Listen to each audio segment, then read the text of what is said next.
Samuel et le riche homme avare. Ce récit raconte l'histoire de Samuel en ville. Quand nos chemins se sont croisés. Partie 2. Il était une fois un vieil homme extrêmement riche. Il possédait des maisons, des coffres remplis d'or, et plus d'argent qu'il n'en fallait pour vivre d'ivy. Mais malgré toute cette richesse, il avait un défaut. Un énorme défaut. Il était terriblement avare. Pour lui, dépenser un centime était une souffrance. Et partager un bénéfice relevait presque du crime.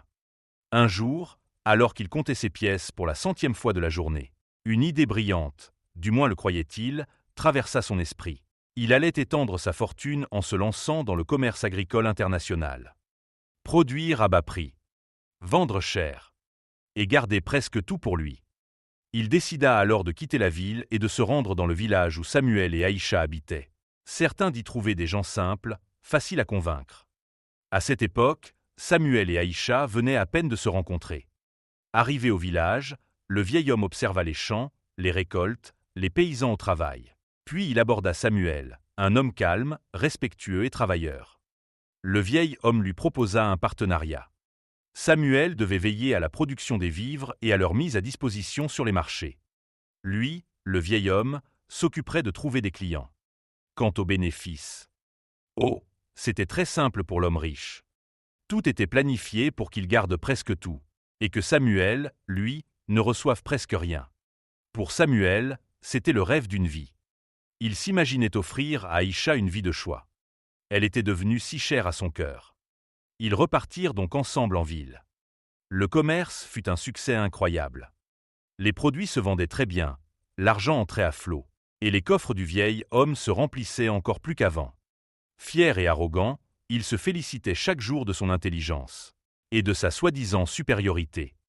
Pendant ce temps, Samuel se donnait corps et âme au projet. Car dans ce projet résidaient tous ses espoirs.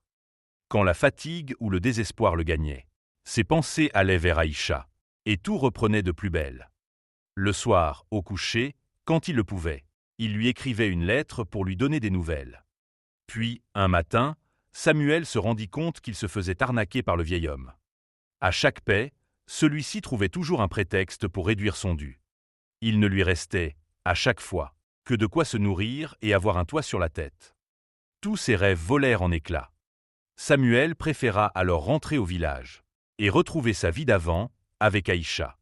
Sans un mot, il fit ses bagages et se mit en route. Sur le chemin du retour, il rencontra un jeune homme dont le camion de vivres était en panne et qui avait besoin d'aide.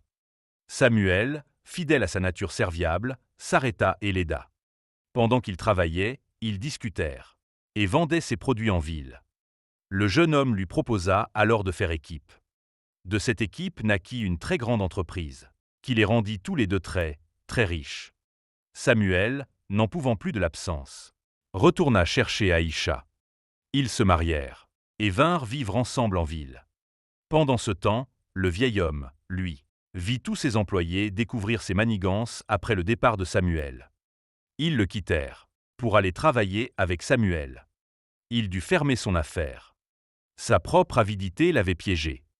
À force de vouloir tout contrôler et tout garder, il avait négligé l'essentiel, le respect et la vigilance.